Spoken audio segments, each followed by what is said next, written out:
langit sore di desa Gunung Jati mulai berubah jingga. Embusan angin dari kaki gunung Merapi membawa hawa dingin yang menggigit kulit. Sawah-sawah hijau terhampar luas, dihiasi genangan air dan barisan padi muda yang baru ditanam 2 minggu lalu. Di tengah bentangan sawah itu, berdiri sebuah pohon beringin besar yang rimbun dan gelap, menjulang angkuh seperti menara penjaga desa. Akar-akarnya mencengkeram tanah dengan kokoh, dan batangnya dikelilingi kain hitam putih serta dupa bekas yang sudah gosong terbakar. Konon katanya, disitulah penunggu sawah bersemayam. Dialah Pak Dirman. Lelaki renta berusia hampir 60 tahun, tubuhnya kurus, wajahnya legam terbakar matahari, dengan kerutan yang membentuk garis-garis kehidupan yang panjang dan melelahkan. Setiap malam Jumat Kliwon, tepat setelah adzan maghrib, ia menjalani ritual yang sudah menjadi warisan dari orang tuanya.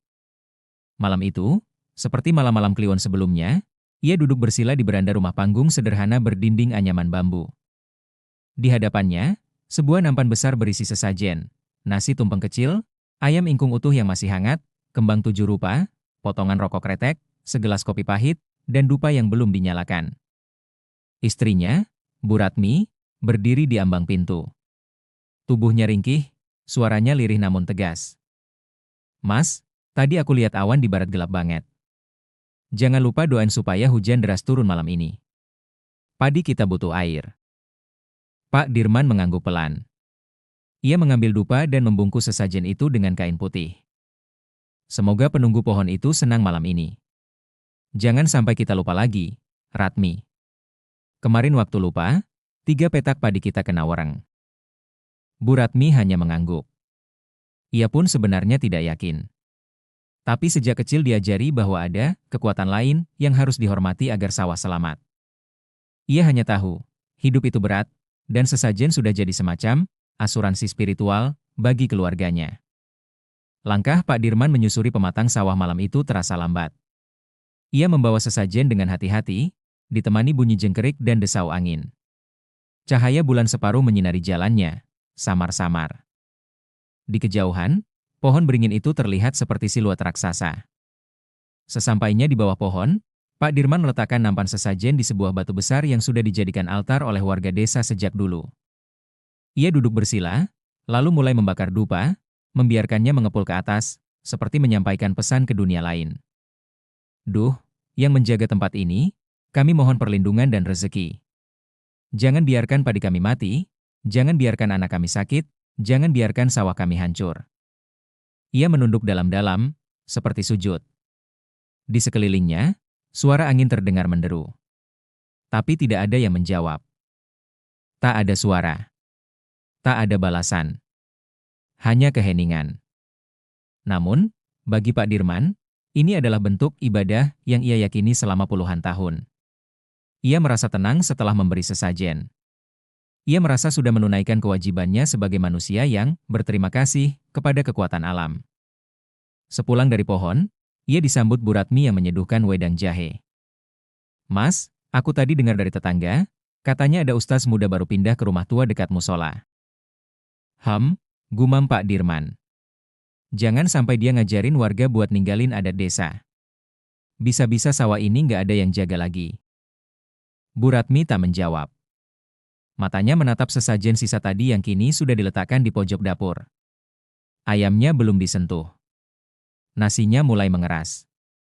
Entah kenapa malam itu terasa lebih sunyi dari biasanya. Tak ada angin kencang, tak ada suara daun bergesek. Hanya rasa hampa yang tiba-tiba menyelinap di dada. Dan di kejauhan, di balik kabut tipis lereng gunung, terdengar suara adzan Isya dari musola desa. Sudah 3 hari hujan tak turun. Tanah mulai mengering, dedaunan padi menguning di ujung, dan warga desa mulai gelisah. Beberapa orang kembali mengaitkan kegagalan panen dengan kesalahan ritual atau lupa memberikan sesajen. Namun di sudut desa yang tenang, tepat di dekat musola kecil yang dulu hampir tak terurus, ada suara kehidupan baru. Suara orang mengaji, anak-anak tertawa, dan aroma nasi liwet yang mengepul dari dapur kayu sederhana. Rumah itu dihuni oleh sepasang suami istri muda, Ustaz Raffi, 29 tahun, dan istrinya, Nisa, seorang guru TPQ. Warga menyebutnya orang kota karena logatnya yang sedikit berbeda dan cara bicaranya yang tenang namun dalam. Namun yang paling menonjol dari Ustaz Raffi adalah senyumnya, senyum yang tak menghakimi, Dulu, musola itu hanya dikunjungi segelintir orang. Sekarang, tiap maghrib dan subuh, terdengar suara adzan merdu dari pengeras suara kecil. Anak-anak mulai diajak mengaji, dan warga yang tadinya jarang ke musola mulai tertarik duduk di serambi, mendengarkan kajian ringan. Ustaz Raffi tak pernah ceramah panjang-panjang. Ia lebih banyak bercerita tentang sabar, tentang syukur, tentang tauhid. Tapi ia belum pernah menyentuh soal sesajen. Ia tahu, butuh waktu untuk menyentuh hati, bukan sekadar mengubah tradisi. Malam Jumat Kliwon kembali datang. Pak Dirman kembali berjalan menuju pohon beringin, membawa sesajen yang sama, dengan langkah yang sama pelan dan keyakinan yang masih bertahan. Namun, di pertigaan jalan sawah, ia berpapasan dengan Ustaz Raffi yang baru pulang dari musola. Keduanya berhenti. Saling memandang sebentar. "Malam, Pak." "Mau ke sawah?" sapa Ustaz Raffi ramah. Pak Dirman sedikit terkejut. Jarang ada orang yang menyapanya saat ia membawa sesajen. Iya, mau, ngasih makan penunggu sawah. Biar besok hujan turun." Ustaz Raffi hanya tersenyum, tak menunjukkan sikap menilai. "Hati-hati di jalan ya, Pak. Nanti gelap." Kalau hujan tak turun, insya Allah bukan karena sawahnya lupa dikasih makan. Mungkin karena Allah ingin kita minta langsung padanya. Pak Dirman mengangguk kaku. Ucapan itu mengganggunya. Tapi wajah Ustaz Raffi terlalu lembut untuk ditolak. "Terima kasih ya, Ustaz." Setelah itu, mereka berpisah. Tapi di benak Pak Dirman, ada rasa baru, rasa ragu yang belum pernah muncul selama 40 tahun ia menjalankan ritual sesajen itu. Keesokan paginya, saat matahari baru naik setinggi tombak, Ustaz Raffi datang ke rumah Pak Dirman. Membawa keranjang kecil berisi singkong rebus, pisang matang, dan sebungkus kecil kurma.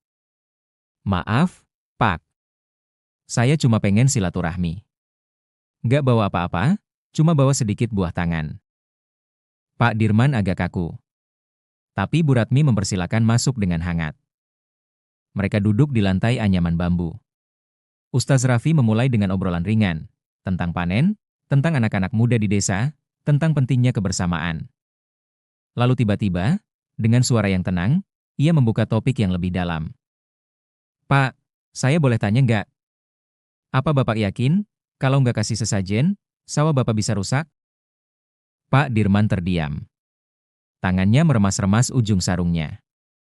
"Yah, saya nggak tahu, Ustaz. Dulu waktu nggak dikasih, panen saya gagal. Jadi, ya, saya percaya aja. Daripada rugi." Ustaz Raffi mengangguk, tanpa menyela. "Tapi pernah kepikiran nggak, Pak, mungkin bukan karena sesajennya, tapi karena Allah yang ngatur segalanya?" Ia pun membuka mushaf kecil dari saku bajunya. Pelan-pelan ia bacakan. "Wa ema halaktul jinna wal insa illa liya'budun. Dan aku tidak menciptakan jin dan manusia melainkan supaya mereka beribadah kepadaku." Quran Surat Az-Zariyat 56. Lalu ia menjelaskan. Allah nggak minta apapun dari kita, Pak. Bahkan Allah nggak butuh sesaji. Nggak butuh rokok, kopi, atau nasi tumpeng. Tapi Allah ingin kita tunduk, sholat, berdoa, pasrah. Itu semua bukan buat Allah, tapi buat kita sendiri. Biar hati kita tenang, hidup kita berkah. Pak Dirman tertunduk lama. Untuk pertama kalinya, ia merasa, barangkali selama ini ia salah arah.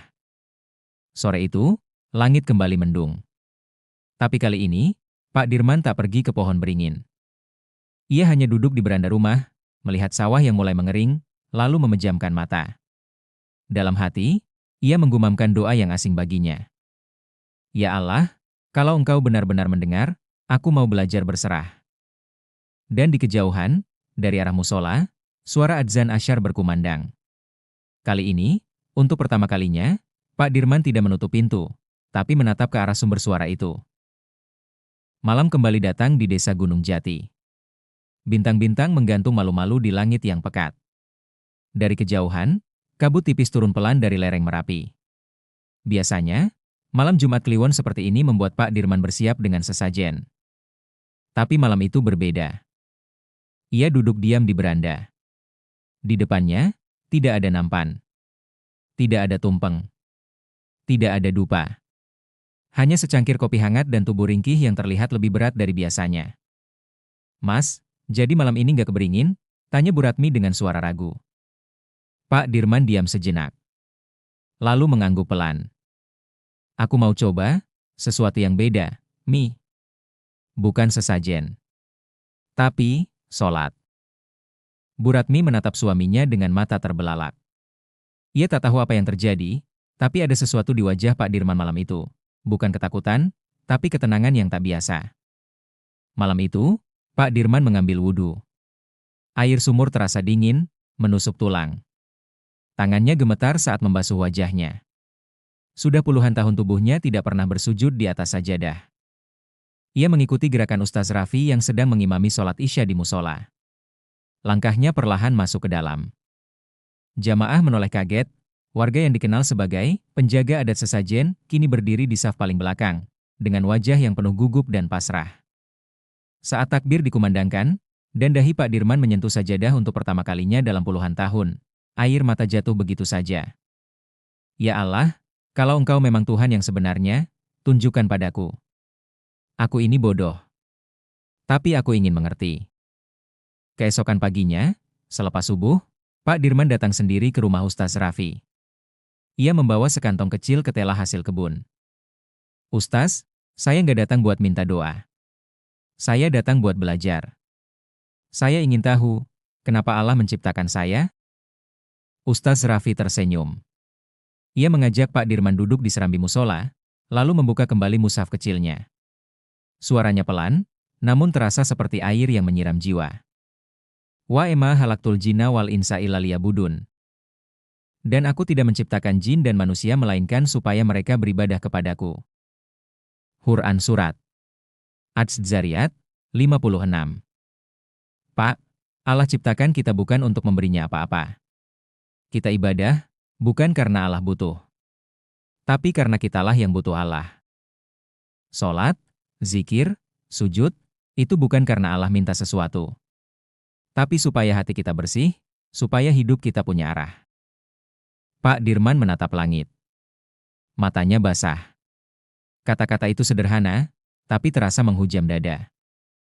Ia teringat semua yang pernah ia lakukan. Puluhan ekor ayam dikorbankan untuk sesajen. Bertahun-tahun ritual tanpa hasil, panen tetap gagal, anak tetap sakit, hutang tetap menumpuk. Tapi sekali ia bersujud, sekali ia menyerahkan diri, hatinya menjadi ringan. Ustaz, saya takut. Kalau saya ninggalin sesajen, warga akan marah. Dibilang durhaka sama leluhur. Ustaz Raffi menatapnya lembut. Pak, ketaatan kepada leluhur tidak boleh mengalahkan ketaatan kepada Allah. Kita hormati mereka, iya. Tapi jangan sampai kita terikat oleh kebiasaan yang membawa kita menjauh dari tauhid. Sore harinya, langit yang selama seminggu mendung tapi kering, akhirnya berubah. Angin bertiup pelan. Awan hitam berkumpul, dan tanpa peringatan, hujan deras mengguyur desa Gunung Jati. Air hujan meresap cepat ke tanah kering, membasahi daun padi yang semula layu, dan mengisi kolam-kolam irigasi yang mulai kosong. Pak Dirman berdiri di tengah sawah, menggenggam topi capingnya, memandang ke langit, menangis. Ya Allah, ternyata selama ini Engkau memang mendengar. Tapi aku yang tuli. Tak ada sesajen malam itu. Tak ada dupa. Tapi hujan tetap turun. Rezeki tetap datang. Dan hatinya, lebih tenang dari yang pernah ia rasakan selama hidup. Sudah hampir sebulan sejak Pak Dirman menghentikan ritual sesajen yang ia jalani selama puluhan tahun. Ia tak lagi pergi ke pohon beringin setiap malam Jumat Kliwon. Tak ada lagi dupa yang menyala, ayam ingkung, atau bunga 7 rupa. Sebagai gantinya, kini ia bangun lebih awal untuk sholat subuh di musola, belajar mengaji dari Ibu Nisa, dan mulai menghafal doa-doa pendek bersama anak-anak kecil. Bahkan ia mulai mengajarkan anaknya, Roni, sholat dan berwudu. Namun tidak semua orang di desa menyambut perubahan itu dengan sukacita. Dirman itu aneh sekarang. Lupa asal-usulnya. Berani ninggalin leluhur, jangan nyesel kalau sawahnya kering. Dulu waktu kasih sesajen, panennya bagus. Sekarang, malah ikut-ikutan ustaz. Desas-desus menyebar cepat. Bahkan beberapa tetangga yang biasa bekerja bersama mulai menjauh. Pak Dirman tidak melawan. Ia diam. Tapi Bu Ratmi sering menangis diam-diam. "Mas, apa kita salah? Kenapa semuanya menjauh?" Pak Dirman menggenggam tangan istrinya. "Kita bukan salah, Mi. Kita sedang diuji." Musim panen pun tiba. Tapi bencana juga ikut datang. 3 hari sebelum panen, hujan deras disusul angin kencang merobohkan banyak tanaman padi. Tak hanya milik Pak Dirman, tapi hampir seluruh petani desa terkena dampaknya. Hama tikus pun menyerang cepat, meninggalkan lubang-lubang besar di pematang. Gabah yang dihasilkan lebih sedikit dari tahun lalu. Bahkan sebagian hanya bisa dijadikan pakan ternak. Beberapa warga yang masih setia pada ritual sesajen segera menyalahkan Pak Dirman. "Ini semua karena kau, Dirman. Kau bawa sial karena ninggalin sesajen. Leluhur kita murka." Pak Dirman hanya tertunduk. Hatinya terguncang. Ia memang tidak berharap keajaiban instan, tapi ketika bencana datang, rasa ragu mulai menghampiri. Malam harinya, Pak Dirman duduk sendirian di teras rumah. Ia menatap sawah gelap yang digenangi air, menyadari betapa rapuh hidup seorang petani. Di tengah keheningan itu, langkah kaki Ustaz Raffi terdengar mendekat. "Pak Dirman, boleh saya duduk sebentar?" "Silakan, Ustaz. Saya dengar panennya gagal ya?" Pak Dirman mengangguk lemah. "Saya pikir, kalau saya sudah meninggalkan semua kesalahan saya yang dulu, saya akan langsung diberi ke lapangan. Tapi nyatanya, yang datang malah cobaan." Ustaz Raffi tersenyum. Ia menatap ke langit malam yang bersih, lalu berkata pelan, "Pak, Nabi Ibrahim, alaihi salam diuji dengan dibakar. Nabi Nuh dicaci bertahun-tahun. Rasulullah Shallallahu alaihi wasallam kehilangan pamannya, anaknya, disakiti kaumnya. Tapi apakah mereka salah? Tidak, justru itulah tanda sayang Allah. Ujian adalah cara Allah mengangkat derajat kita, kalau kita sabar dan tetap bertauhid." Ia lalu membacakan ayat dari Al-Baqarah. "Dan sungguh akan kami uji kamu dengan sedikit rasa takut, kelaparan, kekurangan harta, jiwa dan buah-buahan. Dan sampaikanlah kabar gembira kepada orang-orang yang sabar." Quran Surat Al-Baqarah 155. Keesokan harinya, Pak Dirman bangkit. Meski panennya gagal, ia tetap ke sawah lebih pagi. Ia mengajak anaknya menyemai benih baru. Ia memperbaiki pematang yang rusak, mengangkat batang padi yang roboh. Tetangganya mencibir. "Masih kuat kerja? Masih yakin gak kasih sesajen?" Tapi Pak Dirman tersenyum. "Saya masih yakin. Saya sedang menanam, bukan hanya benih padi, tapi benih iman." Di musola, warga yang sebelumnya mencemooh mulai memperhatikan perubahan sikap Pak Dirman. Ia tetap tenang, tetap sabar, dan tetap rajin beribadah, meski tak ada yang membelanya. Pada malam hari, di hadapan sajadahnya, Pak Dirman berdoa, "Ya Allah, mungkin sawahku gagal. Tapi jangan biarkan hatiku ikut kering. Tetapkan aku dalam tauhid, meski satu desa menentangku." Dan malam itu, tidur Pak Dirman terasa paling damai setelah sekian lama. Bukan karena sawahnya makmur, tapi karena hatinya sudah yakin bahwa rezeki datang bukan dari sesajen, bukan dari pohon tua, tapi hanya dari Allah yang Maha Kaya. Musim hujan mulai mereda. Langit desa Gunung Jati tampak lebih biru dari biasanya. Padi baru mulai tumbuh, hijau muda dan rapat, meskipun ditanam dengan bekal seadanya. Pak Dirman tetap bekerja seperti biasa, tanpa keluhan. Tak ada lagi sesajen. Tak ada lagi pohon beringin.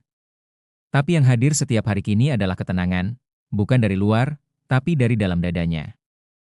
Ia tak lagi terikat ketakutan pada penunggu, karena ia sudah belajar bahwa hanya Allah lah yang Maha mengatur.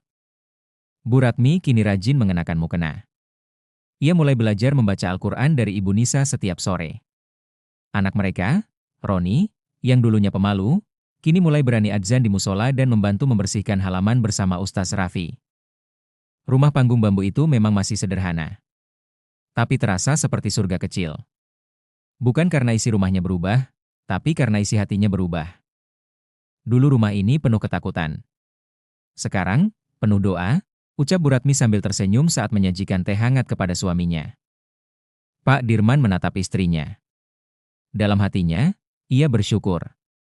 Bukan karena rezekinya berlimpah, tapi karena istrinya kini mendampinginya dalam iman. Suatu sore, Pak Dirman berjalan seorang diri ke sawah. Ia berdiri di depan pohon beringin besar yang dulu ia beri sesajen bertahun-tahun. Pohon itu masih berdiri kokoh, tapi tak lagi terasa menakutkan. Ia melangkah perlahan mendekat. Lalu, ia menunduk, bukan sujud, tapi mencabut kain hitam putih yang masih melilit batangnya. Lalu berkata pelan, "Kau hanyalah pohon, bukan Tuhan. Aku yang dulu bodoh, tapi sekarang aku sudah mengerti." Lalu ia membakar kain itu perlahan. Asapnya mengepul pelan, naik ke langit, seperti mengantarkan akhir dari satu babak hidup. Di kejauhan, suara adzan asyar berkumandang dari musola kecil yang kini selalu ramai. Melihat keteguhan Pak Dirman, lambat laun warga mulai bertanya-tanya. Kok bisa ya, dia malah makin tenang, padahal panennya gagal? Anaknya dapat beasiswa, katanya dari pondok. Dia kayaknya nggak pakai sesajen lagi. Mungkin, memang benar yang dibawa ustaz itu. Perlahan, beberapa warga mulai ikut pengajian. Beberapa lainnya mulai meninggalkan kebiasaan lama. Bukan karena dipaksa, tapi karena mereka melihat sendiri, ada kekuatan yang lebih nyata dari rasa takut, yaitu ketenangan karena iman. 2 bulan kemudian, sebuah truk pickup berhenti di depan rumah Pak Dirman. Seorang pemuda dari Koperasi Tani Kabupaten datang menawarkan kontrak kerja. Pak Dirman terpilih menjadi percontohan petani organik mandiri untuk proyek Desa Berdaya. Kami dengar Bapak sudah mulai tanam tanpa pupuk kimia. Kami mau bantu modal dan bantu pemasaran. Kami butuh petani jujur dan disiplin. Pak Dirman tercengang. Ia tak pernah mencari proyek ini. Tapi Allah lah yang mendatangkannya.